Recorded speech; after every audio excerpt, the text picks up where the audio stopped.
What's up, guys? My name's Dychronic, your host on this 50K video. Oh my god, absolutely amazing. Now, that was one of the worst intros I've ever had, but welcome to the video, ladies and gentlemen. Today's video, I'm actually going to be showing you how I make my videos in Sony Vegas and how I make my thumbnails in Photoshop. I know a lot of people have been asking about it, and I just wanted to share some of the little simple secrets I have, and in reality, they're actually very, very simple, and almost anybody can do, and I absolutely want to help every one of you. But before I start, I just want to say a few things. 50,000 people, and if you really come down to it and you stop comparing yourself to the bigger people with like 30 million people and just get down to it, I couldn't even imagine 50 people in one area, let alone 500 or 5,000 or 50,000 people in one area. That is absolutely mind-boggling. PewDiePie is riding on to the 50 million marker. I'm sure that's gonna happen in the next year, and that's just what the hell is happening. I can't even imagine talking to 5,000 people in my entire life, let alone 50,000 people, and I cannot thank you guys enough. The growth I've had in the past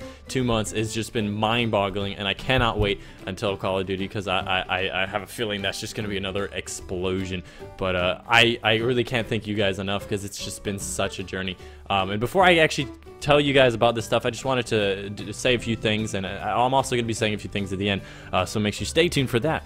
And one thing I would recommend, if anybody here wants to be a YouTuber like I am, all it takes is a good set of friends and a good mindset.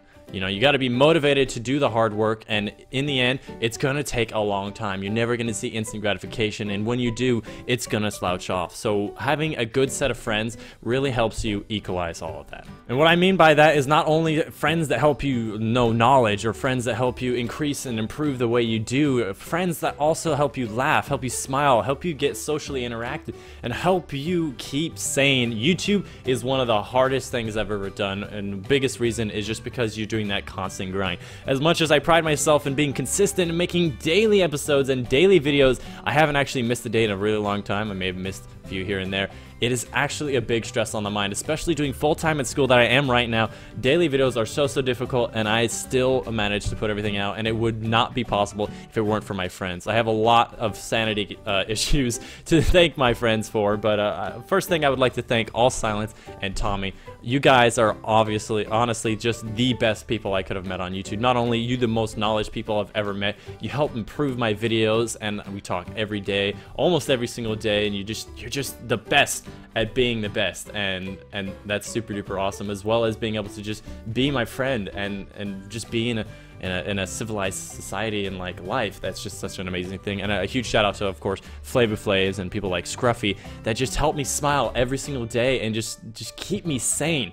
If I were to just crank out videos every single day without any human interaction at all, it would just be the hardest thing in the world. It would just not be worth it, because the most important part to me really is that interaction with not only my friends, but with you guys as well. Many of you know I actually respond to almost every single comment I see down there. So if you want to leave a comment, please do. If you want to send me a tweet, please do. It may take about a few hours for me to get to it. Usually I check it at the end of the day or every other day, but I will get down to your comment. If it needs a response, I will respond to it, and sometimes I even responded to it anyways. So make sure you leave a comment. I love communicating with you guys. But without further ado, I'm gonna hop right into it. So the way I make my videos is Sony Vegas 13. If you guys don't know, this is an editing program. A lot of people use this, and it's actually a very effective tool. People use Premiere and all that stuff. I've never actually dabbled in this. I've been using 12 for a long time, and then Sony Vegas 13 came out, so I got that newer version because I had a lot of problems with the previous one. Normally when I'm recording narrations or commentaries, I usually record them in this little track line, but as you can tell, I'm actually you know, recording the actual thing. So I'm actually using OBS over here on the side. You can't actually see it because I'm actually making it on this specific window, but I'm actually using OBS to record my voice, and the things I use to actually record are Elgato, Fraps, and OBS. It depends what I'm doing right now. If it's on just a general PC game, I like to use Fraps. If I'm on Xbox, I do Elgato, and if I need something that's like screen recording or doing live streams of some sort, I use OBS. And again, OBS is actually the one thing I recommend very, very highly because it's a free program and it's very effective. Without further ado, I'm just going to go over a few things that I do on mine that are pretty much standard across all of them. So first things first, this first line is my little overlay. You can see up here, obviously in your video for some reason you can't actually see it, but I have an overlay. It's going to be the picture of this little tiger thing you guys can see. Just goes on the top right of all my videos, just because that's just a little watermark, so I can keep my stuff all branded towards me, and it's also a really cool thing. I love my little tiger picture. The second line, obviously, I actually color code my thing, so the reds are actually the video tracks, and the purples are my audio. That's just something I've done, and I just like doing. And the second one is actually my music. You can actually probably hear it. This is the music I use for Call of Duty, and it's just a really cool, like, upbeat music. And all I do is that you can see right here is actually where I pulled it. So this is the full length of the music, and I've actually edited it so it's the right sound, and I just pull it all the way to the end, and it's just on general repeat, and the entire time it just goes like that throughout the video. And I just like to pull that to the end and whatever length I have. On this thing is actually the intro thing. If you guys remember, I have this thing where I have the Call of Duty thing slowly like appear and start to rotate a little bit and come in and out of blur. So what I do in the video when I actually have the actual track, I usually place my video and audio for, like, if I move in a game audio or a game video, I usually move it in right here, and I put it here, and I actually split everything up with Gauge and Blur. I'll be explaining that later on, but I just wanted to let you guys know this thing is the thing that just comes up. I fade in. It has like a little bit of a pan crop. And the way I pan crop it is I have two different keyframes here. You can see this little image. It's slightly tilted. And here's the standard size. If you go to the very end, you can see it's fully leveled out. And what I do is I put a keyframe here, and then I put a keyframe here. I zoomed out a little bit, and I rotated it. So when I go in and get that clean, like, slow, like, pan and rotate through it, as well as making it bigger as it goes along, which makes it look really, really clean and really, really awesome. But for the most part, this entire thing, I'm going to be doing like a bit of a time lapse. I'm going to be editing a video actually real time for you guys. So it's actually going to be a video that I'm going to be releasing probably before this video comes out. You probably already have seen it. It's called AW04. I love just labeling my things so organized, and I like saving all the time. So I'm going to hop on actually getting some gameplay and stuff into it, and I'll see you guys when I do that. So once you've actually decided what gameplay you want, I usually just drag it right down in here. One thing you can notice here is I actually have this layer right here actually muted. This is the audio of the actual thing. You guys can notice I actually turned it off because most of the time the audio is irrelevant and does not matter. So I can't highlight this enough. Turn down the game audio of the game you're playing. In here, I basically turn it off because it's so irrelevant among all the music, all of my talking, my narration. It's basically unnecessary. You can have it very, very quiet if you want, but for sometimes I just really, really don't care. And actually on this actual thing, this is one of my old videos, so I actually had talking on it, so it's not actually necessary. So right here, what I would do is I would actually start my commentary, because the gameplay is irrelevant, what the time it is, and I'll edit that later. All I do is I arm this little layer for thing. You can see my actual voice is going off real time, and then once I'm ready, I actually click this, and it'll start making thing on this track, and then I can actually edit it later on between the things. But yeah, that's pretty much it, and when I get to that, I'll come back to you. So now you guys can see I've actually got a clip right here. This is the one I just did. I took a couple of takes, because really what I recommend you guys doing is at least 5 to 10 takes every time you do something. You mess up so many times. Obviously, I've gotten lazy over the days, and I have a bunch of these things that you see there's a gap here. I leave myself gaps for editing, and I just wanted to show you guys the editing as I go along, just to show you guys how I do it, and just wanted to show you a little time lapse. So I'm gonna go ahead and start editing this. Again, when you're doing these things and you're doing a commentary and a narration, do it 5 to 10 times your first few times. It really, really does help, and it gets you in the mode for doing these things. But I'm just gonna go ahead and start editing stuff, and you guys can see as I do it along the way. So anyways, let's get into it.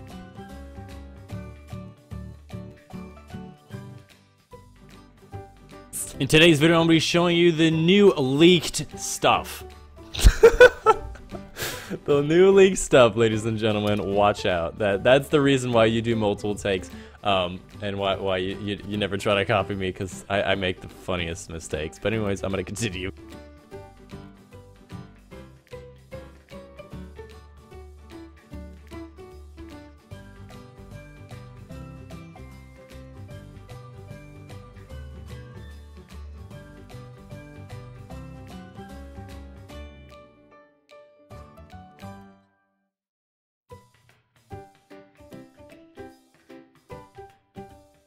And I goes, and I goes, even I mess up, ladies and gentlemen. It really does not take a lot to make you mess up. And again, I'm human. I don't do things perfect every other time. So do it 5 to 10 times, or else you're gonna sound like this every time. And I goes,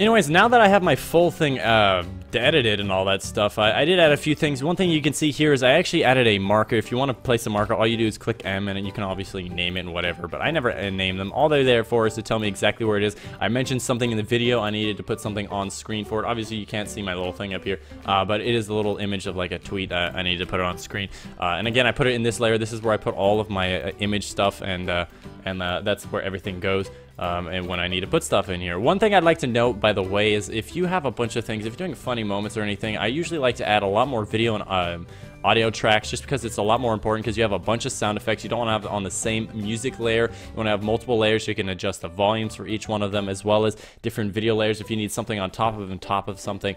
It's really important to have a bunch of them. And when I'm doing funny moments, I usually have to like scroll down. There's a lot more things, but with this, it's a lot more simplified in the tutorial. So once you've got everything edited, what I usually do is all I do is just like cut off the end of this thing.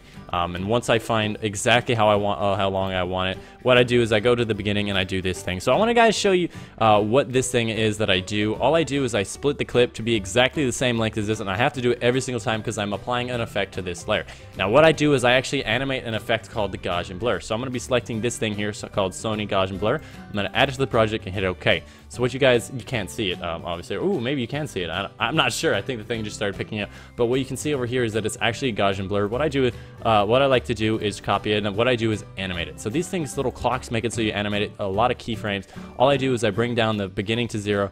I play with this so it creates a keyframe. You see there, it made a keyframe. And what I do is I just memorize where this thing is because I know exactly how long it is. All I do is I paste in that same number I got from the very beginning into these two places. And again, you have to do a horizontal and vertical to make this thing happen. So if you go through here, you can actually see the fact that it goes like little by little. Obviously you can't see it, but it makes it like slowly fade in the blur at the same rate that this thing fades. And I just do it by memory, the fact that I know exactly how long this fade in is and exactly how long it needs to be. And again, this thing, all you have to do is animate it, and when you play it, it looks really nice and really awesome. So it's just this epic effect, and I definitely recommend it because it just makes everything look a lot more professional, a lot more superior to other things. Just add in a title. What I have here is just Call of Duty Advanced Warfare PNG. It just spins in. It looks really nice. If you haven't seen it, just watch any of my other videos. I start almost every video like this. It just makes it look so professional. If you guys want to just put in like a title like say playing Minecraft Episode 2, put that across the screen and make it blurry in the background. You have to animate the blur,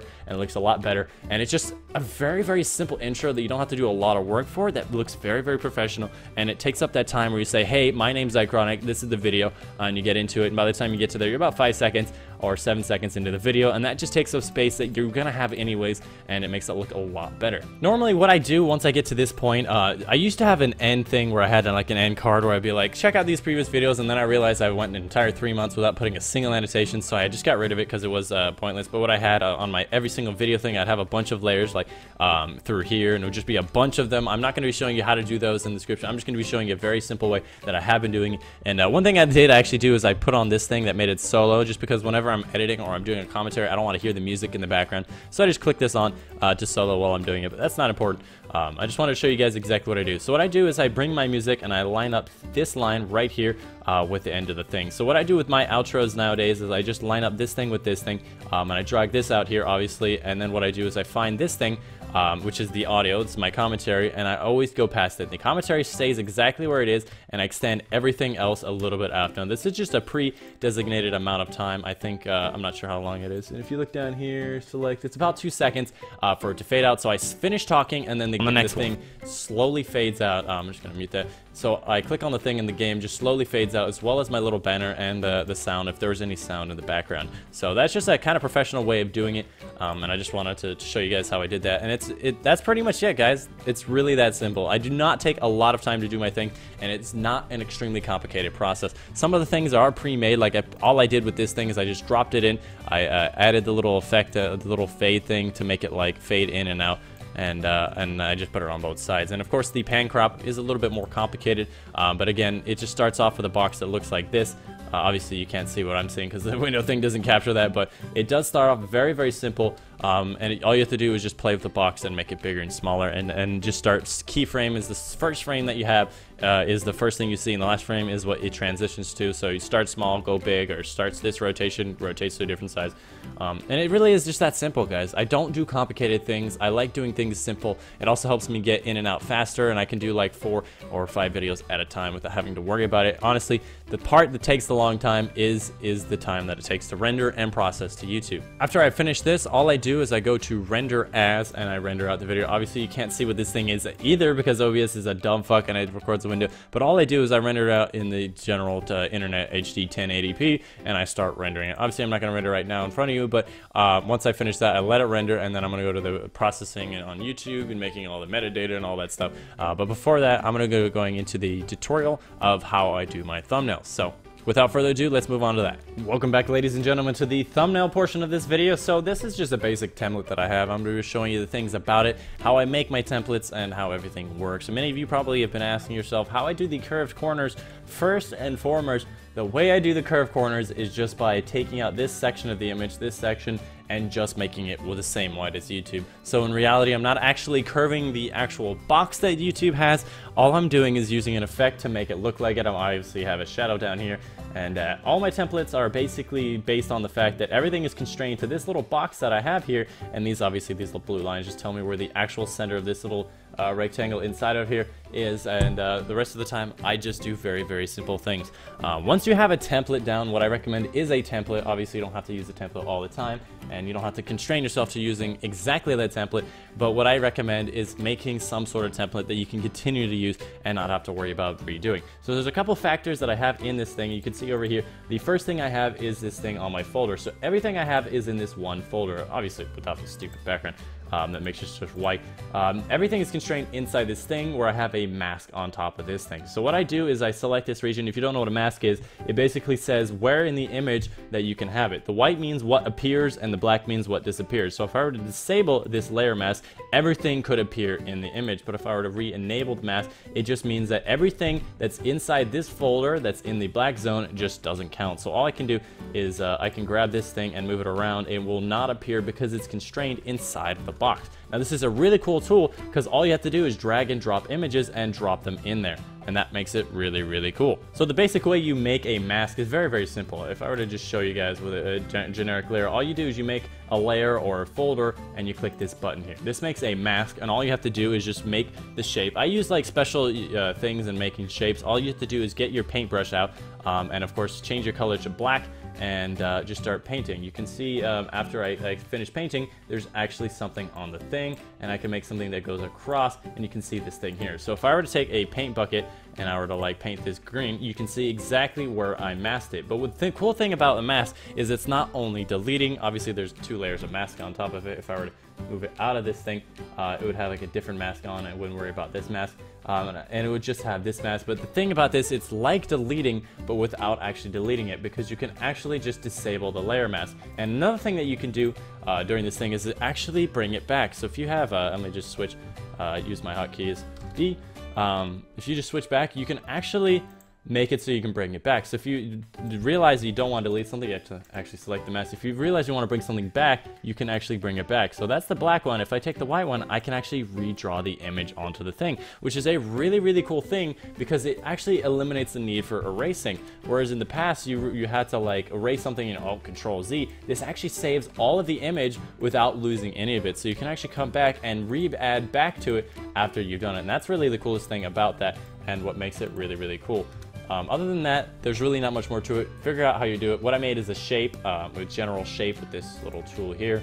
And obviously I had help. I made a general shape, I made the corners, and I've made selection based on that, and it was very, very simple. Second thing I have that you guys may have noticed is this gloss thing here. I have this across the top of all my videos, just make it a little bit more professional, kind of makes it look like some type of glint. The way I do this is with the pen tool. So I click P for the pen tool, and I make a new layer. Now what I do, I have some type of complicated thing, but you don't need to have it so complicated. What I did for this, all I did was I clicked in the bottom left with the thing, I clicked, and obviously Silence hates this, so he's gonna love how I'm using it. You just click, and then you drag on the second click and you just make this little type of box. Obviously, you can make yours straight across or not straight across, and then that's all you really need to do. And then you just click around the thing, because nothing out here really matters. All you need to do is make sure you get around, because this is the only thing that's going to be showing. Once you finish that, I think you just, fill path, and obviously I have this thing here, and I want to make it white. So I'm going to fill a path like that, white. It's going across exactly where I want it. And if you notice there's a little line here, you just click here. You click paths and you click out. That's just your path. You can come back and refer to it. That's a really cool thing about that. Once you've done that, what you want to do is just go to your pathing and slide it down.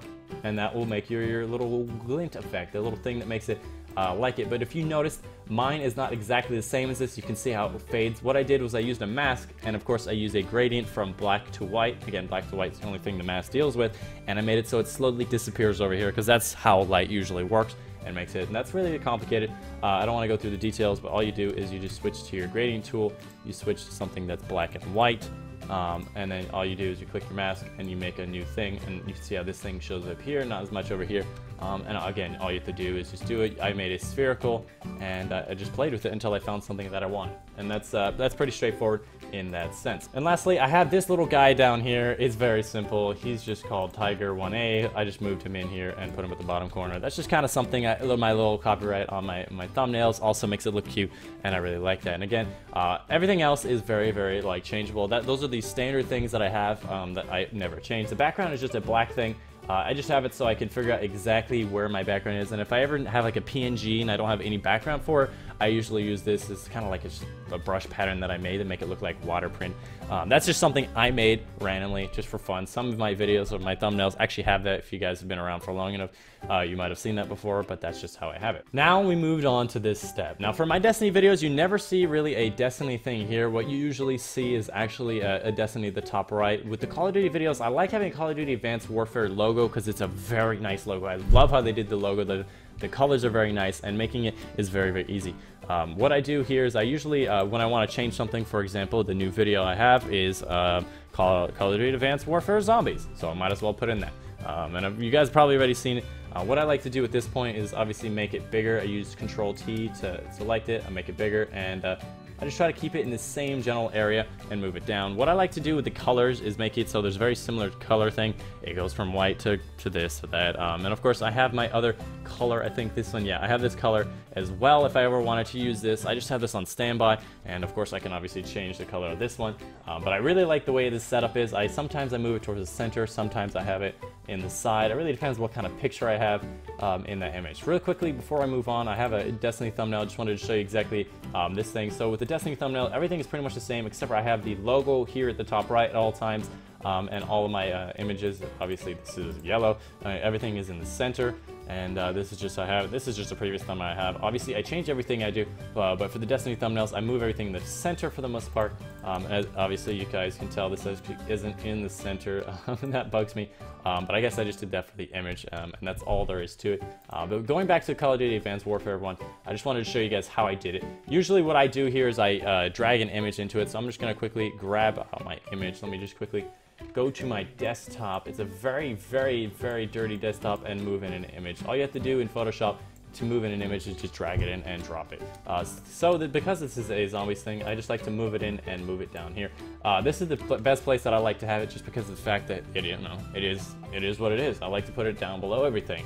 Obviously with these images, all I do is I change out the background image and I change the words. That's all I do once I have my template set up, and that's everything I do. Sometimes I play with the vibrance and the brightness and contrast. Sometimes it's going to use less contrast, more contrast.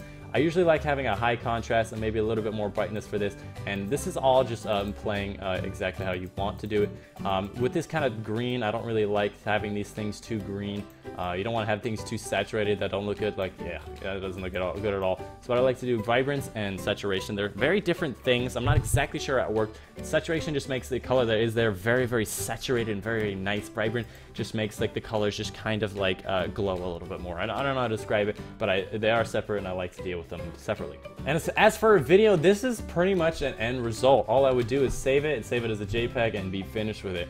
There really is not much more to it. Sometimes when I'm doing images and thumbnails, sometimes I'll bring this bring this in. Sometimes I'll bring this to here just to make it a little bit better because I know the center of the image. This is a very good image for this type of thing that I do here because this thing is on the right side, this guy's on the left, and it makes it so there's a profile image here, and a profile, I mean like the image of this guy is on the left side, and this title's over here. Sometimes I have the title in the center and I don't worry about the background. It is really just that simple. Every time I want to change something, all I do is change the words here. Sometimes I move the logo, sometimes I use these words, and I just change the background. That's what a template's for, and that's how you get really fast at making these templates, because they do look good and I like them very clean, very simple, and very professional. And again, there's really not much more to it. You can literally see what I'm doing over here. I color code mine because I'm OCD, and obviously this shouldn't be color coded because it keeps moving in and out and getting deleted. And I can't say this enough. There's not much more to it. As far as this thing goes, the effects on this thing, you guys can see here. All I do is bevel it. I added a contour. If you guys want to pause and do any of that stuff, I added a gradient. I have a lot of gradients. Let's just say I know a professional graphics designer, and that person sent me all of their gradients, and I have them, and the only ones I use are these 3. Whoops, I'm playing with my all I use are these like 3 down here, and if I ever wanted to change it out, I go like that, and I changed out this one. I don't know why I selected that one, but yeah, changed out this one, and whenever I need this, done. It's really, really simple. Oh, and then there's the drop shadow. This is not that important, but if you guys wanted to see that, do what I do, that's perfectly fine. I really don't care. I'm here to help you guys. If you guys, again, if you have any questions, leave them down below. Maybe I can answer them. I'm pretty sure I covered most of it. I might have been a little bit fast on this mask thing, because mask is a really, really big topic. All you need to know is that you click on the mask, white means it's revealed, black means it's hidden, and it really just makes it like, it's better. Never use the eraser tool again, always use masks, because if you erase something and you want it back, it never comes back. But again, there's really not much more to it. You can see here, all I do for this one, if I wanted to make it a Poopenstein, I'll be Poopenstein. And I put that there, and I'd be like, poop faster. And then I would just change out the background image. And then obviously when I have a big title like this, sometimes I like to take the thing and just make it smaller. It's just better so I can see more of the background. And it really depends from video to video, and it really just doesn't matter. But that's pretty much it, guys. There's really not much more to my thumbnails. They're just the things that I have, the cool cheeky thing I have. Obviously I have this thing in the background, otherwise it'd be transparent back here, and you don't want it transparent, you want it white. It should actually render out to the same thing, because JPEGs just make transparent things white. But what I do, again, is I make it the same white as YouTube, and when it gets on YouTube, it makes it look really, really pretty. If I have a picture of my YouTube channel, I can show you guys what I do. And if you guys haven't seen any of them, you should have seen them by now. I mean, you're watching my video right now, but if you look at my thing, obviously my thing's in black. If you guys ask me what this thing is in black, I know a lot of you saying, obviously I have to, oops, and I'm a dumb. All I have to do is click this. You can see right here, it just got a lot brighter for me because I usually have these things off. It looks very, very clean. You can't really see very much of it. Of course, you can actually see a little bit of it, and this is just one of the things I have. And it's just very, very unnoticeable, and it looks a lot better when it comes to these things. And obviously, now that I'm telling everybody how I do it, it's going to be more common. It's not going to stick out as much, but I think the way I do it is very, very professional, very clean. And if you guys were ever wondering what made this thing black, because I go on YouTube all the time, it's this thing right here called Magic Actions for YouTube. It's just a Google plugin, a Google Chrome plugin, and it just makes things so much better, and it's like so better for the eyes. But that's pretty much it. I'm rambling on. I just like to thank you guys one more time. 50,000 subscribers. That's absolutely amazing. And oh yeah, Photoshop CS6. I forgot that. I'm using Photoshop CS6. Absolutely insane, mind-boggling. I cannot believe I've been at 50,000. As somebody that's expected to grow for the longest time and never had any success, it's actually a very humbling number to me. As some of you may know, I'm a very, very honest person, and I do care about numbers. I do, but at the same time, I also care a lot about you guys. I care about the communications. I care about each person. Every malicious comment or every normal comment, I always respond to politely, and I really do like to communicate with you guys. If you don't know, one of the reasons I started YouTube is because I wanted to make new friends and know lots of people and be in the community. So if you ever have a bad day, you post a bad comment on me, it's not a problem. I'll respond to say, hey, what's up? Or I'll answer your question. If you say, hey, I unsub, I get a lot of those actually. I get the more people are actually subscribing, the more people are unsubscribing. I get people that say like, oh, this video I don't like, unsub. I love those comments. You want to know why? Almost 100% of the time, 100% of the time I respond to it, hey, I totally understand, I get what you're feeling, and I'll be here if you ever have any questions, and I hope you have a great day. 100% of the time, they come back like, yo, I was kind of having a bad day that day, or, you know, I totally agree, hey, thanks for being there, maybe I'll give you a better chance, because in reality, they think I'm just a dick. They think that all I want is views, and the fact that I have lots of views is maybe an effect of that. But the reality is, I'm actually a nice guy. A lot of the time, I always like expected really big people to just be assholes. I always expect it, and a lot of people are. But I am an asshole. I agree. But in a lot of the sense, I'm a very friendly guy. When you just take time to know me, and I'm very cocky. I get that, but I'm a very fun guy to be with, and I hope I can actually instill that in my videos and instill that I'm just giving you guys information and knowledge, and I'm just reflecting exactly how you are. And I'm never afraid to post a different type of video. If you guys ever see, I do random videos sometimes, and sometimes they just blow up out of nowhere. It's because I'm not afraid. I'm not afraid to put a tutu on camera. I'm not afraid to go jump off a cliff or to pole dance in a video. I'm not. Because recently I learned the meaning of YOLO. I mean, many people use that word as YOLO swag, blah, blah, blah. But really, in reality, more recently, I think like a month ago, I had a kind of a midlife crisis. You know, I bet none of you have ever heard of this before, but I had like a kind of a meltdown. I've been doing so much work with YouTube, and I've having full-time school, and I got absolutely overtaken by this. And I just realized that you only live once. There's no time to waste. If you ever thought about a girl that you wanted to ask out, fucking do it. Worst thing she can say is no, and you're back at the exact same place you started. You ask her again tomorrow, she says no. You ask her again tomorrow, she says no.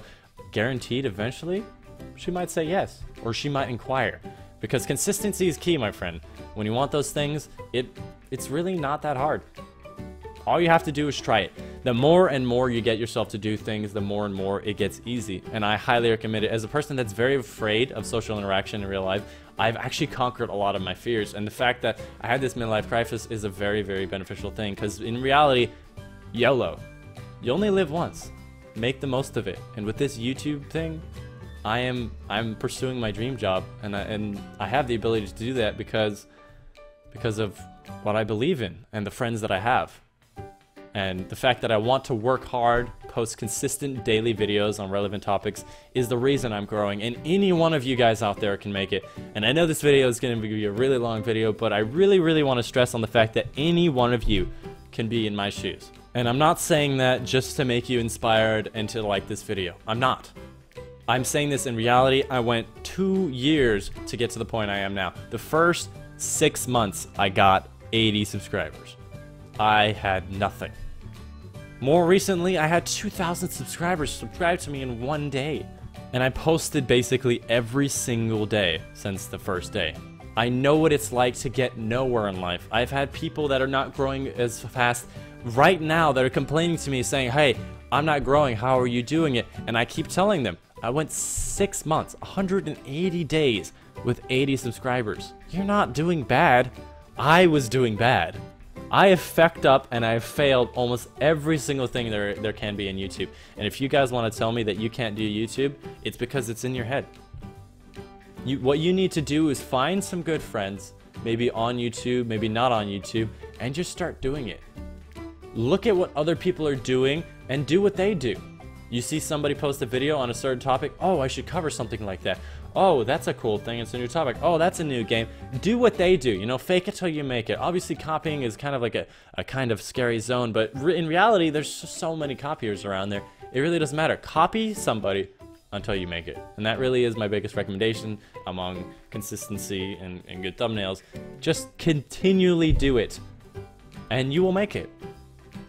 And I really hope you do. If you guys, if you ever have a moment, if you want to ask me questions, leave in the comments. Best place to reach me is my Twitter. Obviously, the worst place to put some advertisements to my Twitter at the very end of the video. This video being like, what, 20-30 minutes long, but I really want to recommend you guys ask me any questions. I'm always there. I don't always respond right away, but I always respond near the end of the days, Pacific Standard Time. So if you ever want to ask me questions, I am there for you. If you have any questions at all, I'm there for you. Please try to look around first so I don't answer the same questions all the time, but I'm gonna stop ranting anyways, guys. I hope you guys enjoyed. If you have any questions, again, I'm here to answer any of them about this video and about everything. Thank you for 50,000 subscribers. It's insane. And thanks for watching, guys. Let's go for the next 50. This has been your host, Dychronic, and I'll see you guys in the next video.